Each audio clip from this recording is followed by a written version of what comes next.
Hi, I'm Elaine Boddy. And I'm David Treadway. And this is the Foodbod Pod. With Matthews Cotswold Flour.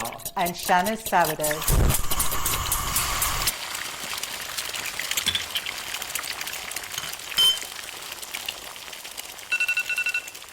David, we're back on pizzas. Been looking forward to this one for a long time. Having said that, nuts was good. He knows his nuts. That was, I have to say, for anybody that has listened to the episode already, if you haven't, you're missing out. Wasn't it good? It was terrific. And we were talking. Stu is so passionate about his, manly life and the whole Stu peanut was so thing. passionate about his nuts. I wasn't going to say that. He is just the kind of person that I think is just so inspiring. He had an idea and he's followed it through from Argentina back to here. And we now have jars of his products in our kitchen cupboards, on the shelves of our supermarkets. And it's fantastic. I mean, it really is a high quality product. Yeah, it's delicious. It's really, really no good. palm oil. Nothing, just the nuts. And it was a pleasure to make the food for him that I made. Everything turned out well, which is always lovely. And I mean, he ate it with gusto, which even more of a compliment. Well, as you know, in my other life, I spent a lot of time with startup companies, entrepreneurs, and Stu just has that amazing kind of single focused passion of the dedicated entrepreneur. He's so enthusiastic, and that's what makes companies and their enterprises, their startups work. And he's obviously driven, and he's got a great product. And it's not been a long process. I just think it's amazing. As a layperson, you go, how do you do that? How do you see the nuts in Argentina and then get it to a supermarket shelf? Well, you have to have a vision. And of course, Stu, he's not seen that vision through to the end yet. So there's some still way more to go. to do. Oh, absolutely. Yeah, I thought it was absolutely brilliant. So if you haven't already found our previous episode, listen to it, watch it.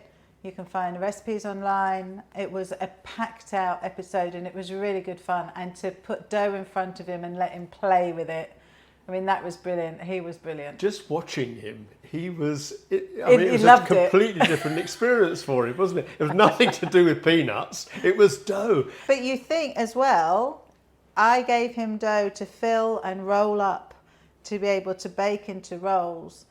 And that dough ended up being around for a while. That was sloppy. And when I put it in the pan, you would have looked at it and think, that's not going to do anything. And that stuff grew and filled the pan. That is the beauty of dough. Talking of dough, on to this episode and our focus on everybody's favourite pizza. And everybody's favourite pizza maker, our favourite pizza maker, Scott Deley. Yes, who's back with us for another episode following the success of our pizza special in 2023. And it was such a great episode and has been so popular that we've decided to have him back because we want him to give me a pizza lesson, which is going to be fascinating, and to give me an Ooni lesson using a pizza oven. But also we're going to be using his dough, which is a yeasted dough, and I've made some sourdough. So it's going to be a lesson for Scott as well. Yes, because we're doing a bit of a swapsies. Exactly, because he's a yeasted pizza dough man, and you, as we know, are sourdough only. Supremo. Exactly, exclusively sourdough. So it's going to be interesting, you working with his dough and him working with your dough.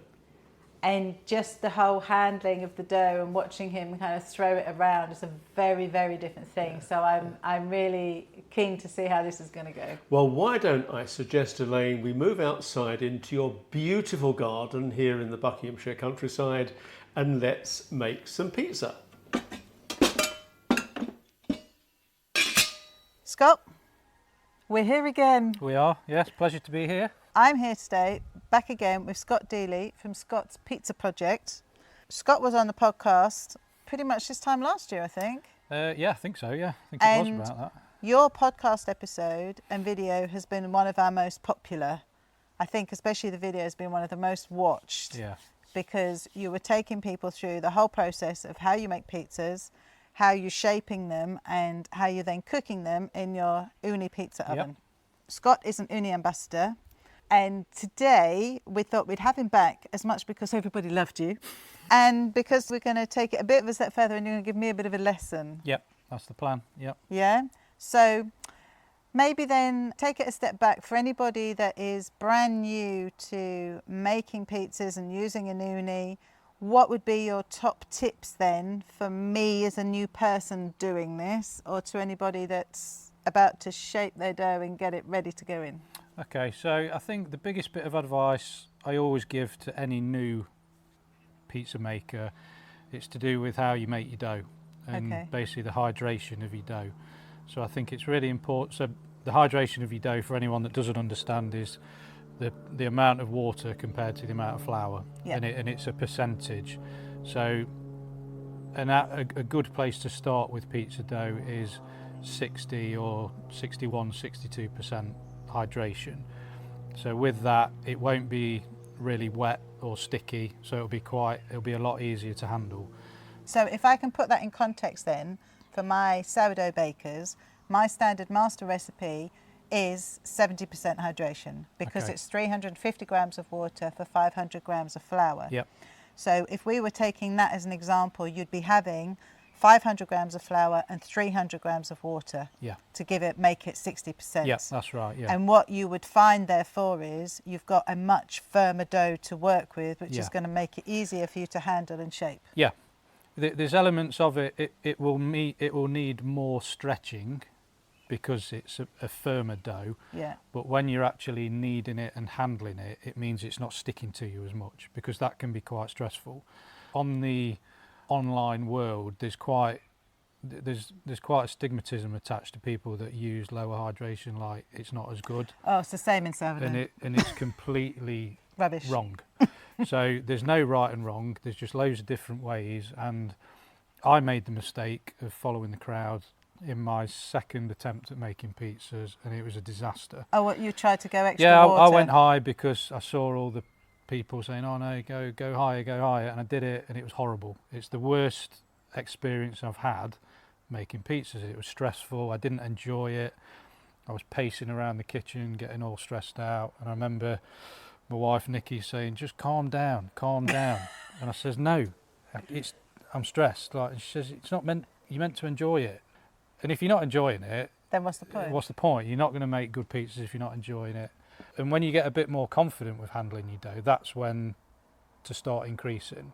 Because if you want to. It also has to come back to the flour you use. Yeah, it is. Because flours absorb water in different ways. Completely. And if you're happy with the results you're getting, by all means experiment. But I generally don't go above 65%. I've been making pizzas for 4 years now, but whenever I've gone higher, it's not really been to my taste. So, but this is the parallels between that and the sourdough universe are just, it's exactly the same.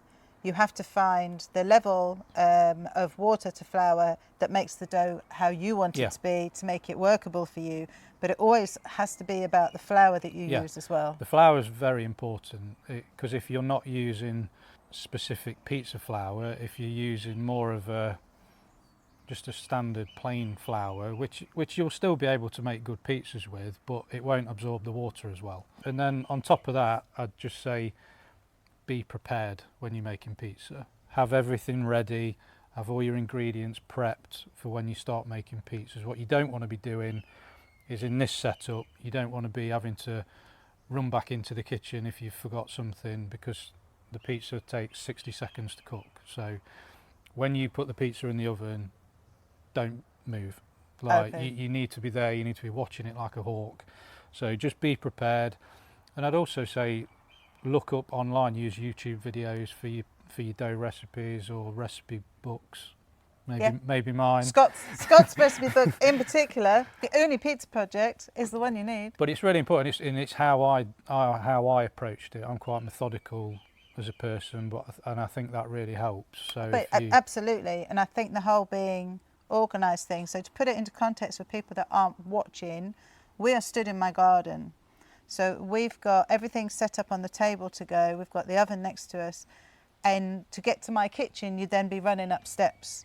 So we don't want to be going backwards and forwards and getting things. We want everything set out here. Yeah. And as well, because it cooks so quickly, I guess is the other reason you don't want to leave it. Yeah, and also once you've done one, you want to get straight on with your next one, because generally you'll be cooking more than one pizza for more than one person. So you don't want to have to be going back inside. You want to stay outside with the people that you're cooking with. So you've when got you're that making them, you social want element as people well. out here ready to be Yeah, able you to want- feed them. Basically, really, you want it's kind of like a spectacle. People will watch you doing it. So, and what you can find is if you're the one doing it, you'll miss. If you've got family or friends around, you'll be missing the you'll conversation. be missing out on the social element, which But is that's why the you same as have any people. kind of making Yeah, food it and is. dinner parties. But yeah. because you can have everything here, it means you can then still get involved in the social side of it. Assuming you have decent weather. Well, yeah, we're quite lucky today, but Yeah. last time we weren't so lucky, were we? No, this is true. Yeah. We stayed in the house and you kept running Yeah. in and out. And we must recommend that you go back and have a listen or a watch to the previous episode, because you'll get so much information from it. And the fact, I think, that you are a very methodical person, which I can completely relate to, means that you've got all the steps and the information, especially if you are new to it. And there's nothing that's going to be missed. Yeah. You know, we know from writing recipes and writing our books, you cannot make any assumptions. No, and You and can you've never got to make any follow. assumptions. You've got to follow every step. But for us to write them and write a guide for someone, it's all there. Yeah. So the steps are all there. We don't assume you know anything, so Yeah, that you can no. do it all from scratch. Yeah, but the way I've written the book is very much, it's designed for a new pizza maker, someone who's coming into it fresh. They've never done it before, like I was when I first started. It's very much designed to help a new person out. Would you say the same as me? I always tell people to make notes. Yeah, definitely. Scribble all over it. So make notes about the flour you use, make Yeah. notes about how it felt. Yeah, definitely. You know, I think that if you create your own reference, I can't cope with telling people to write all over my books, because that breaks my heart. My beautiful, beautiful books.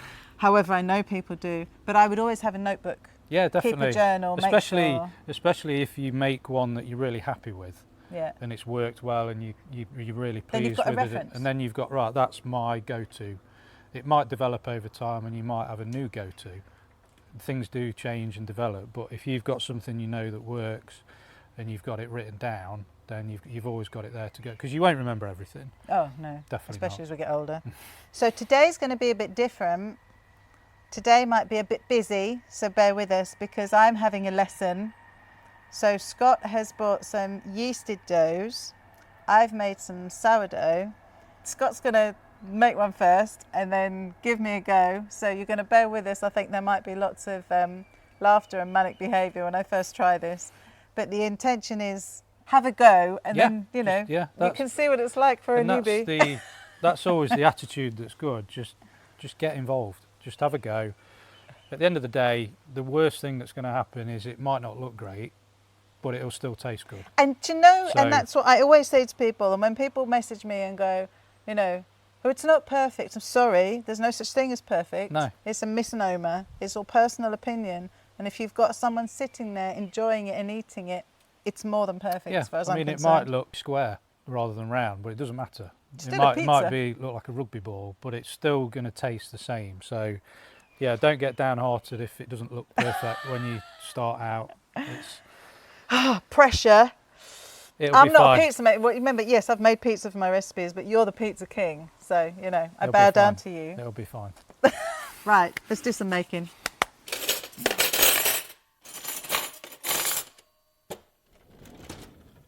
You're listening to the Foodbod Pod with Matthews Cotswold Flour and Shanna's Sourdough.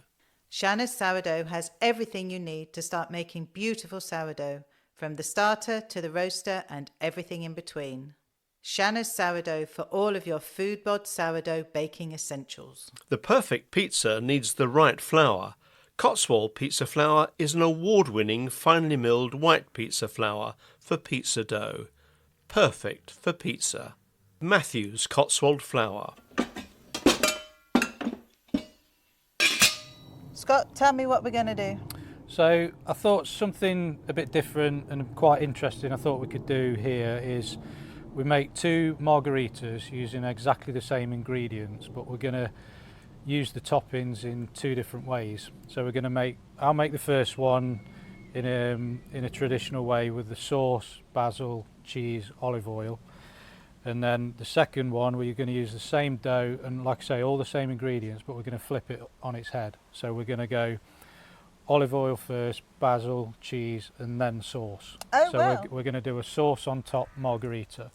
So the reason we do that is because although they're exactly the same ingredients, you'll actually get a different sensation when you're eating it. And the reason that happens is the topping that goes on last, i.e. the sauce, will be hitting your taste buds first. It's quite subtle, but it's just really interesting how you can use the same things and it'll give you a different taste. So the dough you've got here is standard yeasted dough. This is my standard yeasted dough, yeah. Which everybody can find in the book, you can find from our previous podcast episode. And we've got in front of us, we've got Scott's wooden board, which has got some fine semolina on it. Yep, just some fine semolina. So Scott's had his dough proven again in his little round pots, and he's just pulling that out from there onto the board. And this dough has actually been in existence for about the last 3 days. Yeah, so I actually made this on Thursday night. And we're recording on Sunday morning. I proved it overnight at room temperature, and then I boiled it up Friday morning, and then put it straight in the fridge. So you use quite a lot of semolina on this? Yeah, when it comes to shaping, you use quite a lot? You need to cover the whole thing with semolina. You don't want any exposed areas of the dough because it'd be quite sticky, especially with it being a long fermented dough. So you're all right with using a lot of semolina? Yeah, because at this point you want to use loads. Right, okay. Because when we're stretching it and when we're putting it onto the peel, that's where we'll get rid of the excess semolina. Okay, and that's not going to affect the hydration of the dough? No, not at this point. It's not on it long enough to do that. So we've got a nice little circle of dough. Yep, so at this point, just reshape it. You want to, at the end of the day, if it doesn't start round, it's probably not going to end up round. I think that's the key, isn't it? Yeah. Because you've proved it in a round pot, that helps it be round when you turned out. I'm quite anal when it comes to the shape of my pizzas. I like it to be... You do surprise me. I like it to be perfectly round, but again, going back to what we said before, it doesn't matter. But yours should be. You've been doing this a long time. Yeah. So when you had it in the pot, did you have any oil in there? Yep, just a real light coating of oil, and it just helps it come out when we're pulling it out. So shaping. At this stage, cover it, shape it round, and then we're going to start in the middle. So you're pushing the fingers down in the middle, so just where your fingers are. And then we're going to start pushing the air to the end, and you want to leave a crust of about 1 to 2 centimetres. So you're just using your fingertips to just push it out, just being nice and gentle. You don't want to be too rough. And then just work your way around, keeping its round shape. And I take it at this point is when you can decide how thick you want the crust to be. Yeah. So and what a thing to remember is the way we tipped the dough out, that the top of the dough, which has got a bit of a skin on it. So when it's in the pot, that's the top. Right. That's what you want the top of the pizza to be when it goes in to the oven. So at the minute, the underside of this pizza is going to be the top of our pizza. So you've pressed it out and you've got this crust, but then you're going to turn it over. Yeah. So that the top in the pot, the top is the smooth side. Yeah. So we want the smooth side to be the top of our finished pizza. Ah, okay. So what you do at this stage, we flip it over. Just nice and gently. You have to be quite confident with it, but nice and gently. So you've just flipped it over. So now you've got a nice smooth surface. That's not going to flip again. We just carry on doing what we did. Just pushing it out. Pushing it out. And then once you've got as far as you can, that's when we're going to pick it up and start letting gravity do the work. That's the bit that's worrying me. It is the scary bit. So just to give you all a little picture, we're here in my garden. We have David recording in front of us. We've got the dog on the floor. And we have my husband and son in the background, just waiting to see what I'm going to do. But more importantly, they're just waiting for the food. Right. So at this point, what I'm going to do, again, this dough is well proved. So if I pick it up and hang it on my knuckles, it's going to gravity straight away.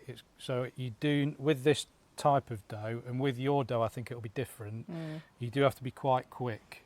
And it's not, you're not going to need to be stretching it. It's going to stretch. This is the bit that really worries me. The thing is, what you could do, I mean, you're at a decent size there already. I was going to say, can you use it as it is? You could. If you're a learner, you don't have to do the stretchy handy thing. No, you don't. And with this dough, But you could just get that onto the peel already. you could, and that's a Okay. different way of doing it. You might want to build it on your peel. So you could get that onto the peel and push it back out again and reshape Yeah, but it. the thing is with the peel, once you start adding toppings to it, because they're wet, there is an element of you need to be quite quick, Okay. because that will soak and you'll end up having it sticking on the peel. Right. So okay. whilst you can do that, or you could do it on a wooden peel, which is probably a bit easier. Okay, go on then, show me. I'm going to pick it up. I'm going to get rid of the excess flour. Okay. Give it a quick toss between my hands, and you'll see a lot of the semolina fall off. So I'm going to do that quickly now. So just put it onto your hand. So you flipped it over onto one hand. Yeah. You're brushing away the So get rid of that, semolina. and then literally pass it, and you'll From see hand all to the hand. flour coming off. Yeah, I know, it's coming all over me. And at that point, it's pretty much stretched. Wow, so you've just flicked it from hand to hand, you put it over your knuckles, and then you're putting it back on the table. When you put it on the peel as well, you can give it a little bit more of a shape and a pull. For a Neapolitan pizza, which these are, you do need it to be quite a thin base. Okay. So whilst we could have left it as it was, it would be a bit thicker, and it would probably require a bit longer in the oven at a lower temperature. Okay. But for the style of pizza, the Neapolitan, it's all about high temperatures, fast cooking. Is that all doable with longer nails? Yep. Now we're ready to top. Okay. So we're going to go sauce first. You don't need much, because So the more we've got moisture, a standard soup ladle and it's not even full. the more moisture you add onto it, the more likely you are of an accident of it tearing whilst Okay. it's in the oven. So, just a using the small- ladle to spoon it around. Yep, and just nice and circular. And you go up to where your crust starts. That's where Okay. you go up to with the sauce. It doesn't matter if you go onto it, but we So want just to leave thinning it out a bit. we just want to leave the crusts as they are. So then we'll go on with some basil leaves. Quite an even spread. So what you want is for every slice and mouthful you have, you want to be having a taste of everything that's on it. Like the perfect sandwich. Yeah. Small amount of basil on it. And then we've got this is called fior di latte mozzarella. So it's quite a low moisture. So you're not going to mozzarella. have the moisture weeping out of this? No, which is another good reason to use this. So Okay. you're not adding extra moisture. There's a famous saying, less is more. Always. We don't want to overload it. This style of pizza isn't like a New York style with a real robust dough, so we don't want to be overloading it. So we've got our lovely round dough. We've got just a thin layer of tomato sauce. We've got just a few leaves of basil, a bit of cheese, and it is not heavily loaded at all. This No. is a fine pizza. I'd say that's really like an ideal amount of toppings for a margherita. Okay, so you're just keeping an eye on I'm the just temperature keeping in my eye. there It's at a the little moment. bit low at the minute, but it's Okay. it's fine. It's not.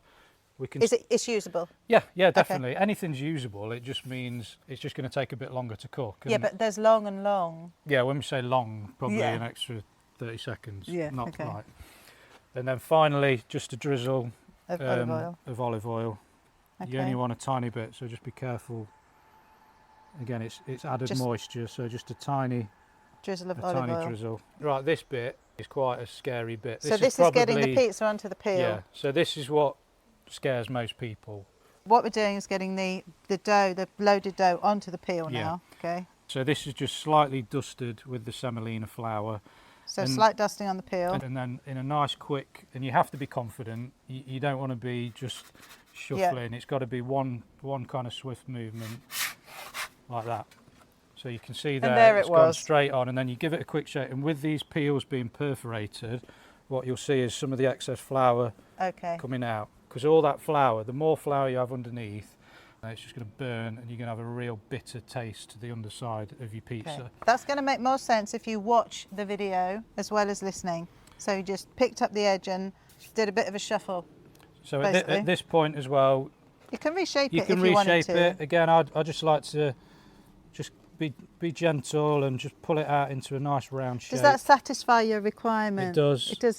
It's I'm sufficiently round. OCD. Did you want me to get a tape measure? No, I can see it's 12 inches. But Bit this off. is your aim from you're making a thin 12-inch pizza. Yeah. Okay. So that dough ball was 275 grams, which is perfect size for a 12-inch pizza. Okay. So I'm just going to check the temperature of the oven. So we use an infrared thermometer to check the temperature of the stone. So Right. the stone, I aim for 400 degrees Celsius plus. The recording on the stone is more like 350 degrees, which is a little bit low, but what we'll do, we'll add a couple more logs. So what we're doing today, we should have just clarified, is we're using the wood burner uni. There are different ones that you can use, but this one we're using the wood burner one. Yep. If you watch our previous video, we were using the gas one. So this is just something a bit different. Yep, so I think we're ready to go here. We've got a nice flame going on there.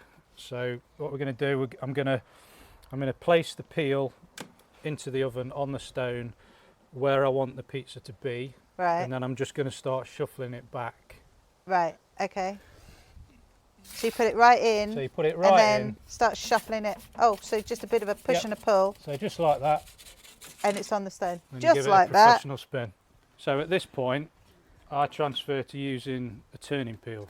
I mean, I've seen you do this with the whole turning thing. Yeah. So, but you could just put it, you could get the big peel, Yep. pull it out, Pull it turn out, it and push turn it back in. Put it back in. Okay, so I'll you don't need to... No, no, Right, no. well, it may be that I'd be doing Yeah. it that So way. what I'll do, I'll show you both methods. I like to use this turning peel to release it initially, because Okay. you slide it under the pizza carefully, and then when it's released, you know it's okay to turn. Okay. Because the first turn is key. You don't want to do it too soon, because then it's not set. Then you run the risk of tearing it. So And the turning is to get it evenly... Yeah, so you can see at the back, the crust is nicely puffing up at the back, because the heat is all at the back. Okay. So at this point, I'll slide my turning peel under carefully. So you lift a corner. So you're just lifting both sides, and you can see it's moving there. So I know now that that's released, and that's okay to turn. This is just the main 12-inch peel. Right. So what you can do, you can now slide that under carefully. Put the whole thing back on Bring it out. Turn it. Turn it. And then put it back in. And then put it back in. And once okay. you've done that initial turn, that's the hard bit over really, because that is now set in its shape. So it's not going to start changing shape or anything. So at this point, you can breathe a bit easier. Okay. Keep your eye on it, because the difference between 5 seconds could be completely burnt. Okay. So it really is key to keep your eye on it. Because this was a bit of a lower temperature to start with, it's not going to cook in a minute, this one isn't. It's going to be a bit longer, because all you'll get is a slightly different texture on the crust. It'll probably be a bit more crisp and a bit firmer. But I take it then you can play around with temperature to produce the kind of texture that you like. You can go all the way up to 500 degrees with these. God, you must cook that in like 30 seconds. Yeah, it can be.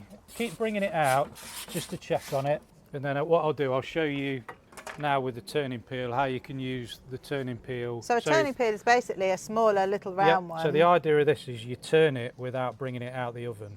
Okay. So you're keeping it inside where the heat is. You just slide it under, and then you're just lifting it, turning it, and then close the door again. Just like that. It's more difficult using this at the beginning stage, because that's when you can affect your shape and everything. But again, the more you use these, the more it becomes like the norm. Wow. Hubbly bubbly pizza. And with the bigger ovens as well, this is a 12-inch model, but with the bigger 16-inch ovens, using one of these is a lot easier. Okay, because it's got a lot more space. There's a lot more space. It's quite tight, because it's a 12-inch oven and we're making a 12-inch pizza. There's not really as much room in there. So it's a lot easier with a bigger oven. Okay. So that, wow. I think that's done. That's got a nice even bake around the crust, a nice colour. We've not got the iconic leoparding spots because the temperature wasn't as high. Okay, but which again is just a thing. But again, you don't have to. It's not. Some people like it, some people don't. It's all down to personal preference. So here we go.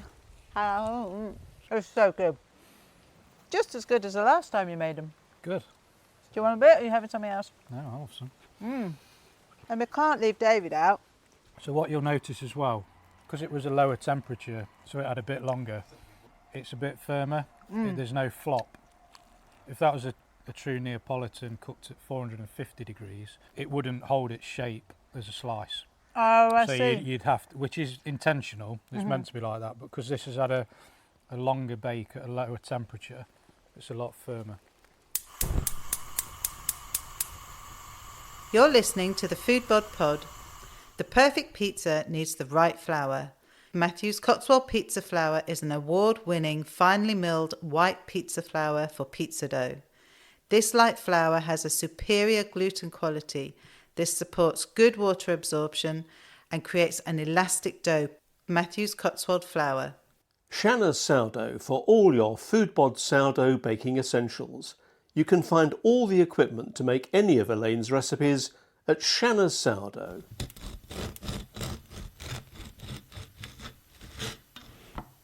Scott's first pizza has just been demolished in about 3 seconds. Big thumbs up from everybody, including Bob, who's finding it very interesting.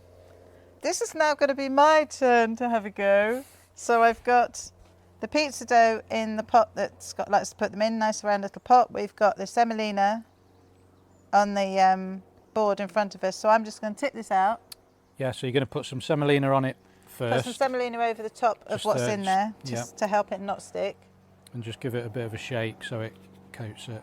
And then you can either tip it out, leave it, and it'll gradually come out itself, or you can prise it out from the edges, but just be nice and gentle so you don't... Whoa! Yeah. So I've done a rookie mistake and let it flop out onto itself. That's fine if you So just... I've already messed it up. So I need that to be in a bit of a circle, don't I? Yeah, so cover it with plenty of semolina now, so you don't want any sticky bits. This is because it's been sitting out. So just coated the surface a bit more semolina, tried to make it a bit more into a round again. And then I'm going to start pushing.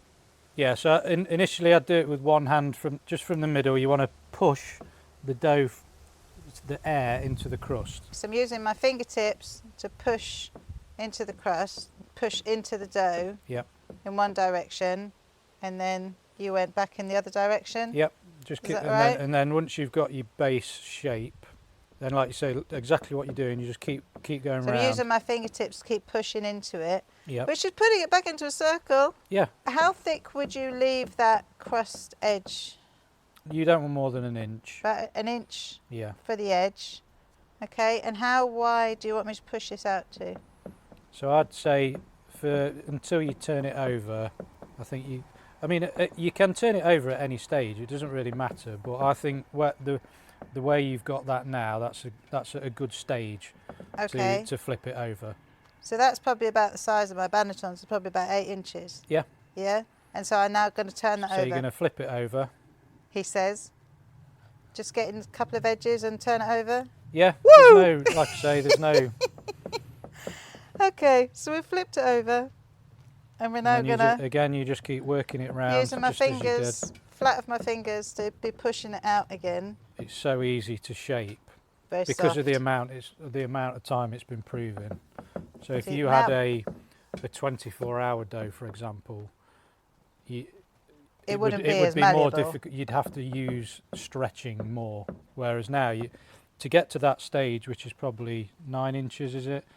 You've not actually stretched the dough. No. You've just pushed it out. So what do I keep going, or? I think you're at a point there where you probably as far as you can go with that technique. We're pushing it out. Okay. So now this is the stage where you're just going to pick it up.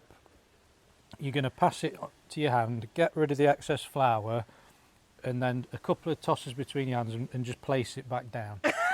and then at that point you can see what size it is. Right. Whether or not you want to continue to stretch or not. So I'm going to pick this dough up and flip it into my hand. Yeah? Yep, that's it. Hold it there. Get rid of your excess. Get rid of the excess underneath. Okay. That's it. And then just gently between you, and you'll see a lot of the flour falling off. So we're doing this as much to drop off the flour. Yep. And then I'd probably now look at placing it back down. So that's quite a decent shape, that is now. That's not too bad, is it? That's okay. If you want to make it slightly bigger, put it over your knuckles Just pass it round, probably just one revolution. So I've got it over my knuckles. Yeah, so and I'm just lift it up slightly. turning it around. Okay. Just keep doing that a little bit longer, and then you've probably got a size that we can go with. So that's just giving you a little bit extra. It has. Look at that. Yeah. So that's a decent size. That is. I think if you went any further than that, you'd probably end up with the centre of it being a bit too thin. Okay.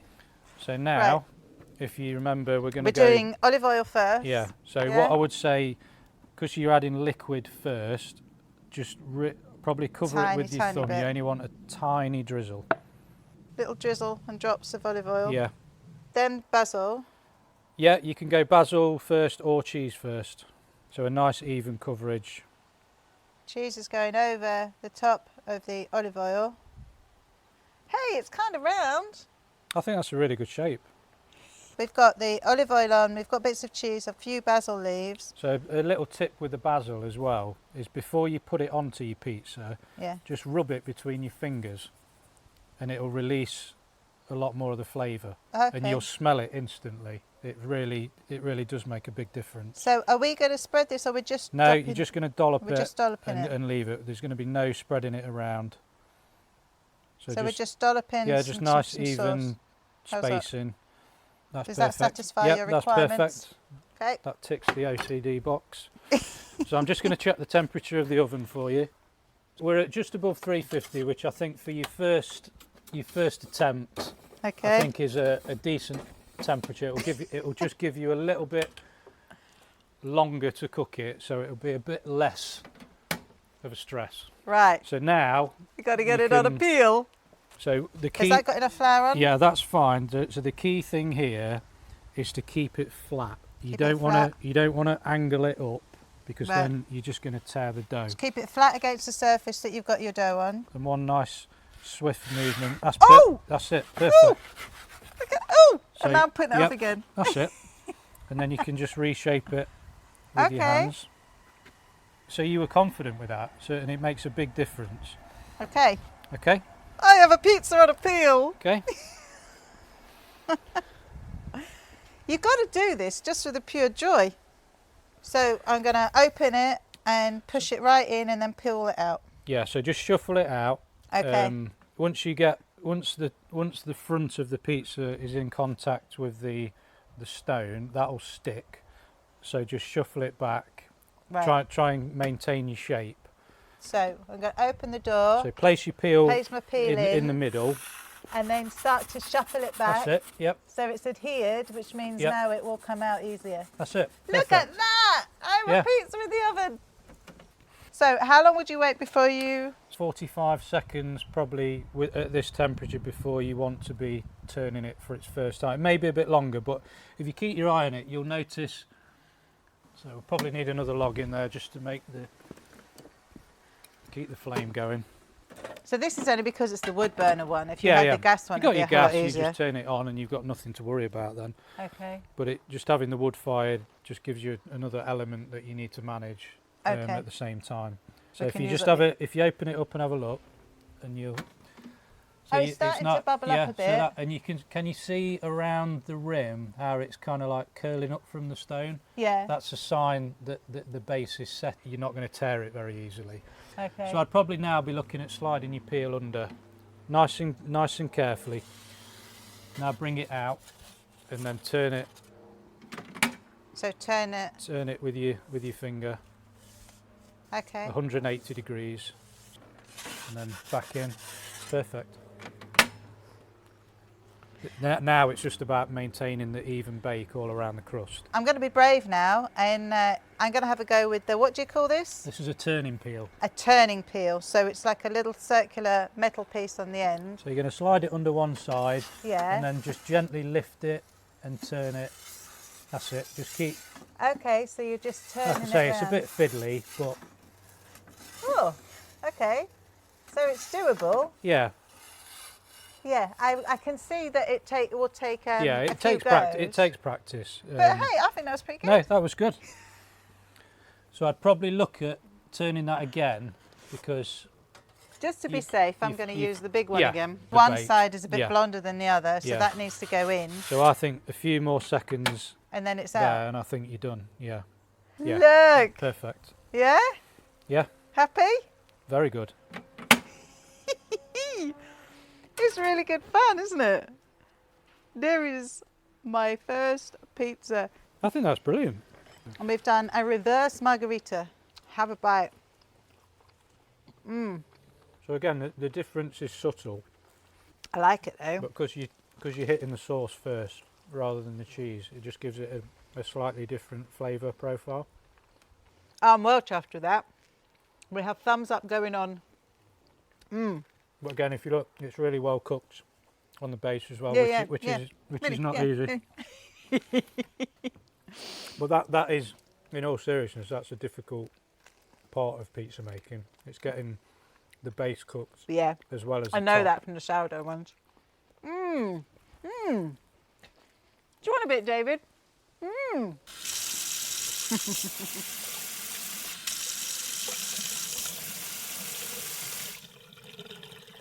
You're listening to the Foodbod Pod with Shanna Sourdough and Matthews Cotswold Flour. Now, Scott, I have a challenge for you. You've now got dough that I've made. So this is sourdough. I've made these with 60% hydration, and they are made with Matthews Cotswold Flour pizza flour. Yep. A very small amount of starter because I made them last night and wanted them to last. So I'm going to get you to make the first one and make us a pizza, please. A sourdough pizza. Okay. I'm interested to see what it's like for handling and what you think. So on initial thoughts, I think this will involve more stretching. Okay, I think because it's a tighter dough. right, okay. So again, I'm going to use the same technique. I'm going to start in the middle and just push, but springing Sourdough back. always bounces back. Right. Okay. So this is what I'm interested to see how you manage it. So if I was working with this, I would be leaving it to sit Yeah. to be able to, for it to give a bit. So I'd be interested to see what you do to offset that. So this actually takes me back to when I first started, because Okay. this was the type of dough that I made initially. Okay, So it's only over time that I've got more confident with dough, that I've allowed it to be a lot more relaxed. because this is tighter, is Yeah, it? Yeah. yeah, yeah. Okay. Now I do have some which obviously was a slightly higher hydration, but it looked a bit sloppy to me. But maybe that would have been a better one to give you. Yeah, well, we'll see. We'll see how this goes. But yeah, it might need. I think with dough like this, I mean, you can do it. You can. Yeah, you're picking it you know up what and I mean? throwing it around really easily. Yeah, because it's a lot stronger. Okay. It's a lot firmer. So you're probably going to have to be a Yeah, bit you more. do. You have to be quite hard with it as Yeah. you're pushing into it. What I do find with tighter dough as well, it's a lot more difficult to maintain a round shape because it's not. You can't control Yeah. it as easy. So with this, would you consider maybe leaving it to sit briefly and starting on another one and then come back to it You could for do, it to yeah. relax? You could do. I think it does need to be more relaxed. Or you can do. So Scott's now got this on his knuckles. Yeah. So again, you can with this type of dough as well. You can toss it, which will help. So you can you can show off. I recently went to Las Vegas for Pizza Expo, and there they do dough tossing competition. Oh wow. So where they call it pizza acrobatics. So they're tossing it, they're rolling it, and that's really tight, low hydration have to dough be, because it yeah. needs to be really strong. I've been twice now. It's the biggest pizza convention in the world. This year I decided to compete. Oh wow. Ooni had their own pizza competition there. So And how did you get on? I came 7th overall, Okay. which was good. I mean, the problem I had is because I was flying in from England, I wasn't allowed to take my own dough.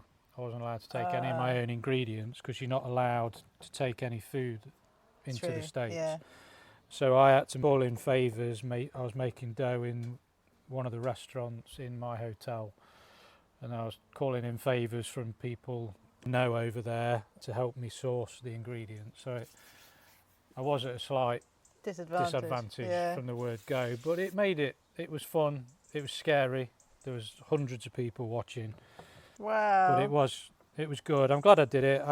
I went into it wanting to just make a pizza that I was pleased with, and which I did. It was a good experience, and You know, you can't win them all. You the competition you won last year. yeah. So that one last year was the UK's best amateur pizza chef. So I entered that last year. That's ran by a company called Love Logs. They're the people whose wood you've So got yeah, here. I use Love Logs. They're a UK company that produce all their wood sustainably in the UK with no plastic packaging. It's all recyclable. They plant a tree every order they get. They're a great company, and the wood is really good quality. But you won. But yeah, I won that last With year. how many people were in that then? Well, I think there's about 200 that enter initially. Wow. And then it gets whittled down to the final 15 that goes to like an online public vote. And then I made the final 5, which is a live weekend cooking pizza. So you make a Margherita pizza and then what they call a dough stopper, where it's free license to just use anything you want. And yeah, I was lucky enough to win that. So that was really good fun. We have a superstar in our midst. So you can see now it's getting a little bit bigger, but we're struggling to stretch it out. But this is another technique that you can use. So Scott's picked up the dough and he's just running it between his fingers. I mean, that's really brave. But but you can see how it's getting quite thin in the middle. So I don't want to take it too far. So if we go with that, it's a bit smaller, but it's. That's fine. But it was a smaller dough ball as well. Yeah, it was. So you've answered a question for me that lots of people do. Do you pinch out the bubbles? Yeah, if and you notice, notice, do, otherwise they're just burned, don't they? The big ones, if you leave them, because of the high temperature and the flames, they're really gonna inflate and just burn. And you can pop them afterwards. It's not the end of the world. But. So I think we'll put a few bits on this just to use some stuff up and have. So we're going to go sauce first. Sauce, cheese, and jalapenos. Yep. So this is probably going to bubble up quite a lot then. It's going to end up quite thick, do you think? I think it'll be quite a bit thicker, yeah, with the other 65% dough. I think that would have been easier to stretch. Whereas I went to this because the 65% looked like it was going to be sticky, but maybe it would be easier to stretch then. Possibly, yeah. I mean, it would be easier to stretch, definitely, because it's got more water in it. So we're just checking the temperature of the oven. Yeah. Are we good? Yeah, I think we're good to go. So we're going to get the pizza onto the peel in one swish movement. Go for it. Whoa! It's like you've done it before. So what we can do is just give it a slight extra stretch whilst it's on there. But this is the difference, because you have made enough pizzas, you're brave enough to do that. Whereas I think when you're a learner, you're not necessarily as brave. It's the same with everything. The more you do it, the more confident you'll get. So already that's bigger because you've pulled it about a bit on the peel. And because it's a low hydration dough, you can be a bit heavy-handed with it. It will take it. So this is ready to come out now. Here comes our sourdough pizza. Look at that. Nice. See, I like that. Yeah. It's all ballooned up around the edges. Yeah, so you've got some nice, although it's a tight dough, there's still a lot of air in there. Yeah. So it's not going to be like a really dense. It should be light and airy. It's a sourdough pizza. Yeah. Oh, like it. Should we cut into it and see what it's like? Yeah. So, be interested to see what the flavour's like, because this has been proven since last night. So there should be a decent sourdough flavour to it. Yeah, so if you look at the crust, there's a lot, although it's, like I say, although it's quite a tight dough, you've got a lot of air in there. Yeah. So what I want to do is just taste the dough on its own. That's really nice, because when I've made sourdough in the past, it's been quite tangy. Yeah, well that all depends on... Which I don't personally like in a pizza. I quite like it in bread. It all depends on how long you've been proving it for. Yeah. That's a goodie. David, need to get in here. Shanna's sourdough for all of your Foodbod sourdough baking essentials. Everything you need to make any of my recipes you can find at Shanna's Sourdough. The perfect pizza needs the right flour. Cotswold Pizza Flour is an award-winning, finely milled white pizza flour for pizza dough. Perfect for pizza. Matthews Cotswold Flour. Well, we've demolished that pizza. So that was the first of our sourdough pizzas, which you liked. Yeah, it was nice. Yeah, Very nice. brilliant. Yeah. So what we've got now then is one of the other doughs. So the dough that I've got in front of me, this is a slightly higher hydration dough. Gonna see how we get on with that. So you've just put some semolina over the top. Just plop that dough. I'm rather pleased with these doughs. They look really good. So I'm going to have a go with this one and see what it's like to work with. So I'm going to start shaping it, pushing the fingers in the middle. It is so different from your dough. Just bounces straight back. Yeah. And this is what I'm more used to, because Yeah. I'm more used to using sourdough. So I think with something like this, people are going to have to be prepared that it's going to take longer to push it out. Yeah. And Maybe even like you say, you could put it down for to a relax little while. for You a don't want to bit. leave it too long because you don't want it to dry out. But you could even put it down, put a tea towel over it. So, I mean, I had them in the fridge because I tend to keep sourdough in the fridge when it makes it easier to shape.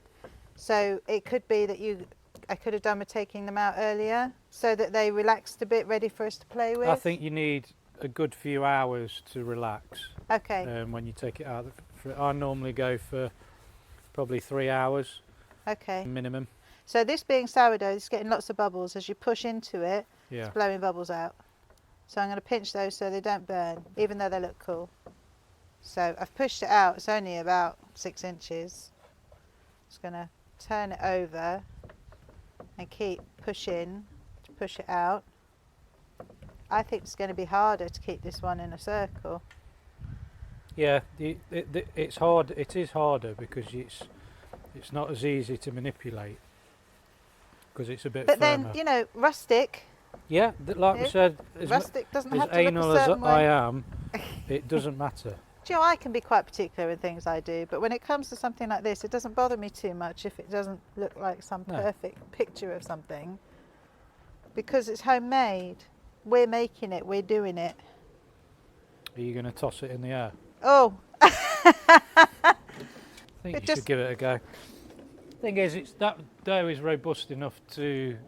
so you just pick it up and like a frisbee. I'll show you. I'll give you a quick. I'm going to throw it in the air. Keep stretching it for a while though.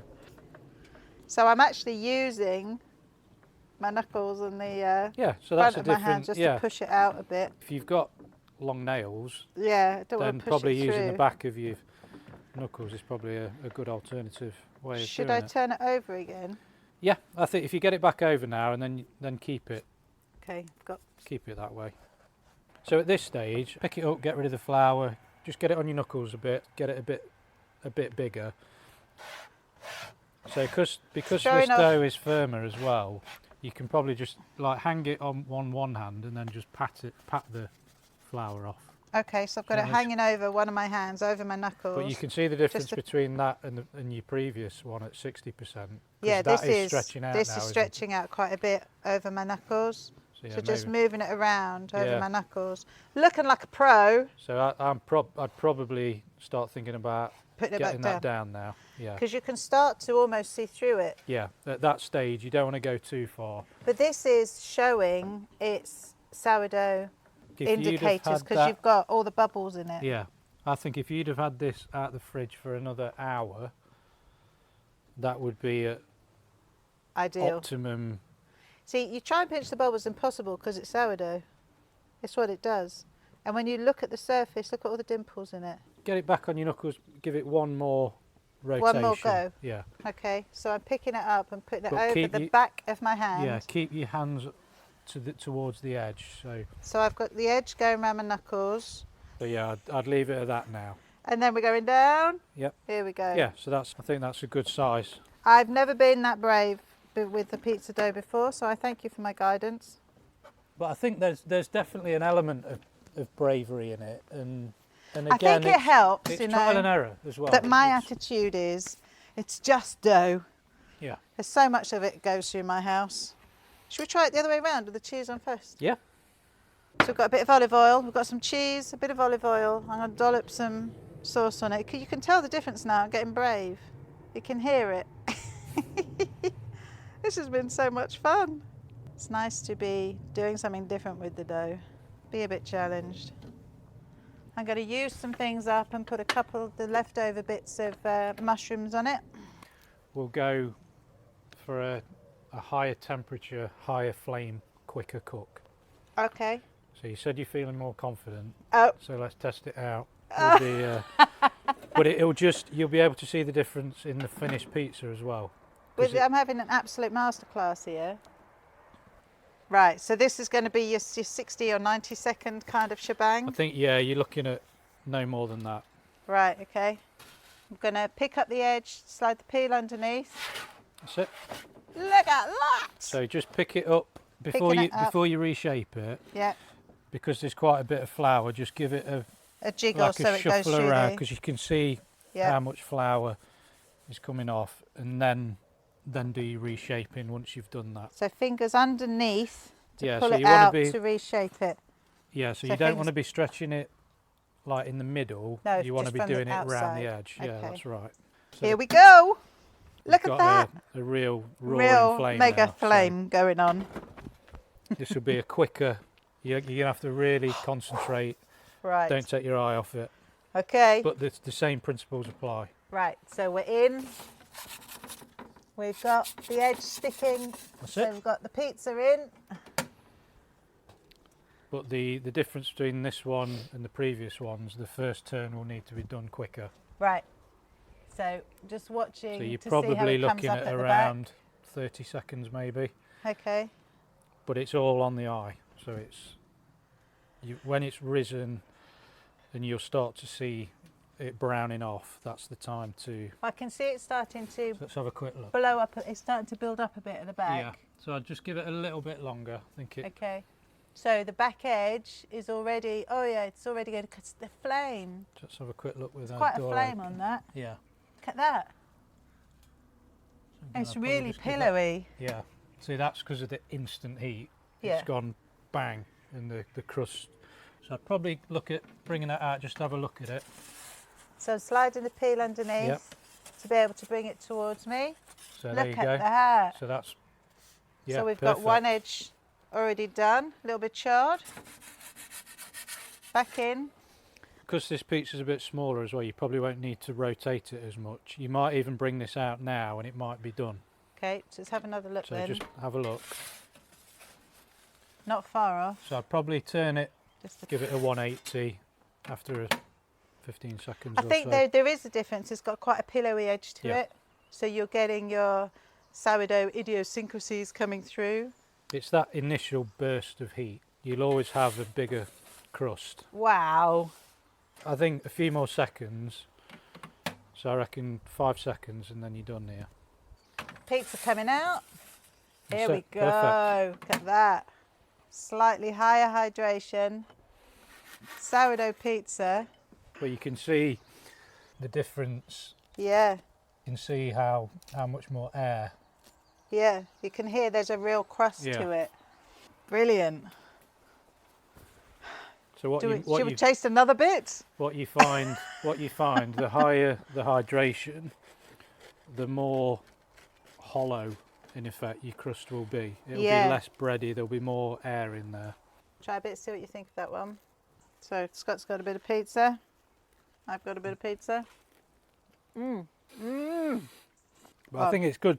Pleased with that. It's good to show how just using the same flour, water, salt, yeast, or sourdough, how it can be so different depending on. Such a different dough to handle. To put it over my knuckles and move it around that much, you can see the sourdough structure. That's what your sourdough does. Oh, chuffed with that. Well, now that I've actually swallowed my last mouthful, I have to say, I've had so much fun. I've never had a go with a pizza oven like that. I've never handled dough like that. The picking it up and moving around your knuckles and all of that. that was a big leap for me. Yes, I work with dough on a daily basis. You know, we all know what I do, but this was a different step for me. Well, because there's more handling of the dough, of course. Yes. And it's more tactile in that sense. But it was really good to do. Obviously brilliant to have a great teacher next to you, but I really enjoyed it, and watching it stretch and move, becoming the shape you wanted it to, the quick flick onto the peel, and then actually putting it into the oven and watching it and turning it. I've really enjoyed it, really enjoyed it. Highly recommend it. It was fascinating to watch. I was standing on the other side of the patio recording you guys and just watching you experience that completely new experience of working with a yeasted pizza dough and then making such a great pizza of your own. And I didn't tell Scott this while we were recording, but I'll tell you this now. Please don't tell anybody else. But actually, your higher hydration sourdough pizza was my favourite crust. Ah, well, thank you very much. It was absolutely delicious. It was very airy. Oh, it was lovely. And what people won't realise is I also had an audience with my husband and son watching. Yes. It's the first time they've seen me recording things like that. But it was brilliant. Yeah, it's a bit of a vested interest there. They were there for only one thing. As they sat there with their plates at the ready. Everybody's been fed. Yeah, what a great afternoon it was recording in your back garden, and thanks to Scott. So that's it for this time. Yes. We'll see you again for the next episode. Until then, it's goodbye from me, David Treadway. And from me, Elaine Boddy. This has been the Foodbod Pod with Matthews Cotswold Flour and Shanna Sourdough. Bye-bye. Bye for now. And you might like to know that we have a bonus pizza episode for you. Look out for Pod Bite 6 in our shorter companion series, when Scott Deley will be preparing a different style of pizza, a Detroit deep pan pizza using a focaccia style dough and featuring the famous Frico cheese crown. That's me and Scott baking even more pizza in his Ooni wood-fired oven in the Foodbod Pod, Pod Bite 6, right here where you normally get your podcasts.